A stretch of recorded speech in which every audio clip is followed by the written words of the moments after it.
नमस्कार, clean news UP में आपका स्वागत है और वक्त हो चला है दिन भर की सभी ताज़ा खबरों का। उत्तर प्रदेश में हाई स्कूल पास करें स्वरोजगार, मिलेंगे 25 लाख। 31 जुलाई तक करें ऑनलाइन आवेदन। यदि आप बेरोजगार हैं और हाई स्कूल पास हैं और नौकरी के बजाय स्वरोजगार करना चाहते हैं तो आपके लिए अच्छी खबर है। जिला उद्योग केंद्र के माध्यम से आपको 25 लाख तक की आर्थिक मदद दिलाई जाएगी। साथ ही मुख्यमंत्री युवा स्वरोजगार योजना के तहत 25% का मार्जिन मनी के रूप में अनुदान भी दिया जाएगा। योजना अंतर्गत उद्योग और सेवा क्षेत्र की परियोजना स्थापित करने हेतु इच्छुक व्यक्ति वेबसाइट ऑनलाइन ऋण के लिए आवेदन कर सकते हैं। आवेदन संबंधी किसी समस्या के समाधान हेतु कोविड-19 के निर्धारित मानकों के अनुसार अनिवार्य रूप से मास्क पहनकर और शारीरिक दूरी के साथ कैसर बाग के कैंट रोड स्थित जिला उद्योग एवं उद्यम प्रोत्साहन केंद्र पर संपर्क कर सकते हैं। पेट्रोल डीजल की बढ़ती कीमतों से जल्द राहत संभव, ओपेक ने लिया बड़ा फैसला। ओपेक और सहयोगी देशों ने उन 5 राष्ट्रों में कच्चे तेल के उत्पादन को बढ़ाने पर सहमति व्यक्त की है जिन पर पूर्व में इस संबंध में रोक लगाई गई थी। बता दें कि कुछ दिनों पहले यूएई ने उत्पादन बढ़ाने की मांग की थी, जिसके बाद पेट्रोलियम निर्यातक देशों के संगठन में विवाद पैदा हो गया था। इसके बाद समूह की होने वाली बैठक को टाल दिया गया था। रविवार को एक बयान में कहा गया कि इराक, कुवैत, रूस, सऊदी अरब और संयुक्त अरब अमीरात अपना उत्पादन बढ़ाएंगे। इस संबंध में सऊदी अरब के ऊर्जा मंत्री प्रिंस अब्दुल अजीज बिन सलमान ने कहा कि जो चीज हमें एक मंच पर लाती है वह मीडिया की कल्पना से परे है।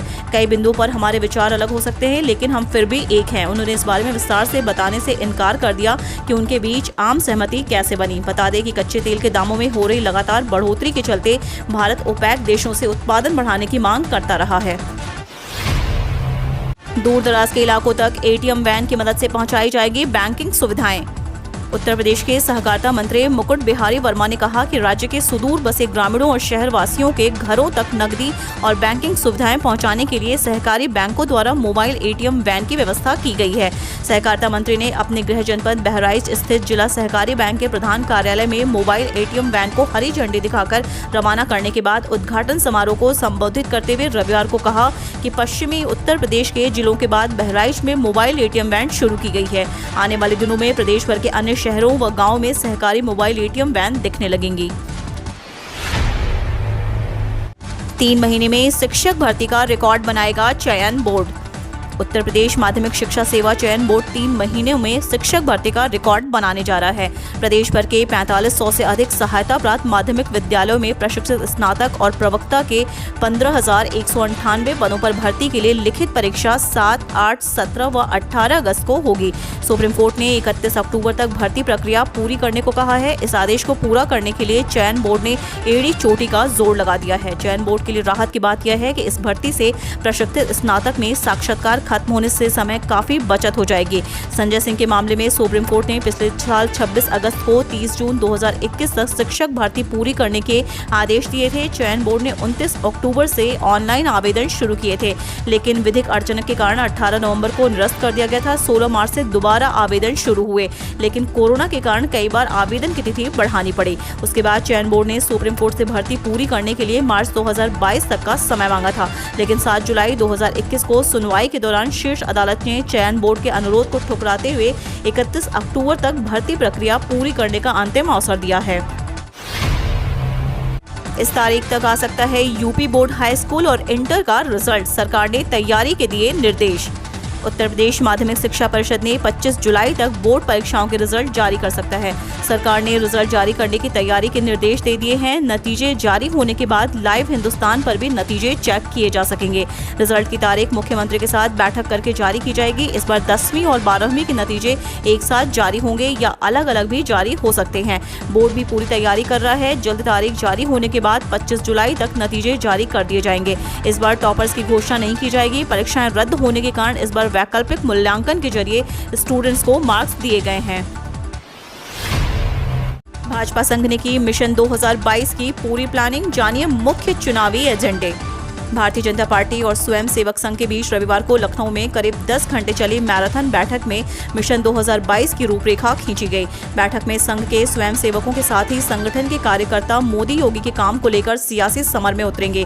वहीं संघ के अनुषांगिक संगठनों ने सेवा कार्यक्रमों के साथ ही तीसरी लहर और जनमानस के कल्याण के सुझाव दिए, जिन पर अमल का फैसला हुआ। इसके अलावा धर्मांतरण और जनसंख्या नियंत्रण जैसे मुद्दों के साथ योगी सरकार की भ्रष्टाचार विरोधी नीतियों और युवाओं को रोजगार देने के काम को को प्राथमिकता के आधार पर आगे कर सियासी समर में उतरने का फैसला किया गया। मायावती के ब्राह्मण कार्ड पर बसपा बागी बोले, डूबते जहाज पर सवार नहीं होगा कोई समाज।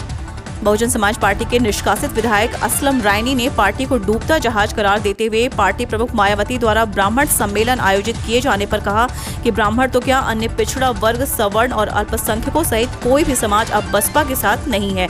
भिनगा सीट से विधायक रायनी ने रविवार रात संवाददाताओं से कहा कि बसपा का ब्राह्मण प्रेम सिर्फ चुनावी स्टंट भर है। रायनी ने कहा कि एक समय जब ब्रजेश पाठक जैसे बड़े ब्राह्मण नेता पार्टी में थे तब बात और थी। आज ब्राह्मण केवल सतीश चंद्र मिश्र के बल पर बसपा के डूबते जहाज में सवार नहीं होंगे। साजिशी रणनीति बनाने के लिए हुई भाजपा और संघ की बैठकें, अखिलेश यादव।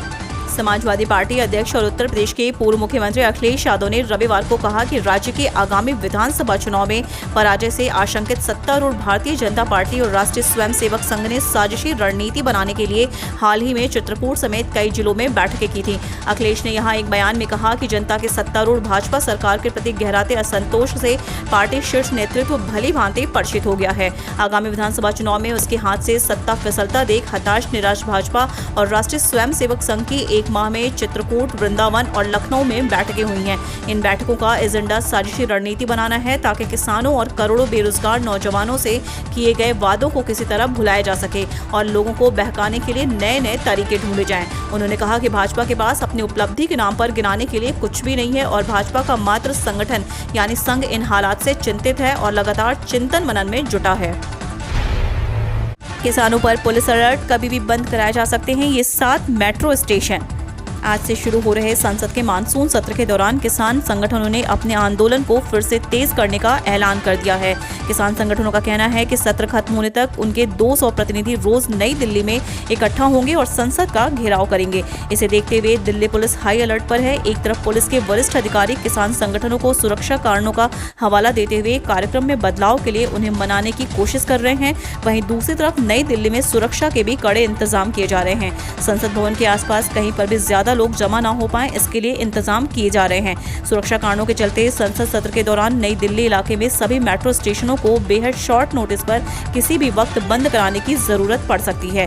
इसे देखते हुए वे भी अपनी तरफ से सभी जरूरी इंतजाम करें और अपने स्टाफ को अलर्ट पर रखें। डीसीपी ने लेटर में 7 मेट्रो स्टेशन जनपद, लोक कल्याण मार्ग, पटेल चौक, राजीव चौक, केंद्रीय सचिवालय, मंडी हाउस और उद्योग भवन का जिक्र किया है। हालांकि सूत्रों का कहना है कि जरूरत पड़ी तो 12 खंबा road, Pragati Maidan, supreme court, ITO, Khan market, Shivaji stadium जैसे मेट्रो स्टेशन भी बंद कराए जा सकते हैं। यूपी के इन जिलों में रेड अलर्ट जारी, 3 से 4 दिनों तक भारी बारिश की उम्मीद। भीषण गर्मी और उमस से बेहाल मेरठ को सोमवार से राहत मिल सकती है। रविवार को ही तापमान में गिरावट दर्ज की गई। वहीं मौसम विभाग के अनुसार सोमवार से भारी बारिश का रेड अलर्ट है।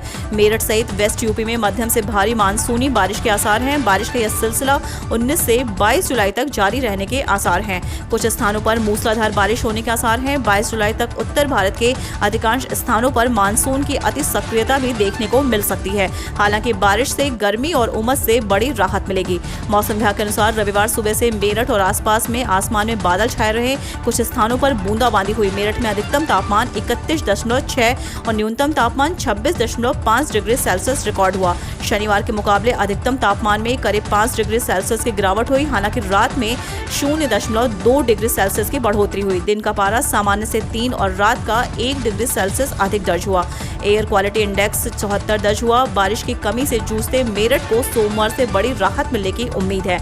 मौसम विभाग और निजी एजेंसी स्काई मेट के अनुसार सोमवार से मेरठ सहित वेस्ट यूपी और उत्तर भारत में मानसून सक्रिय रहेगा। मेरठ में 72 घंटों की अवधि में मध्यम से मूसलाधार बारिश के आसार हैं।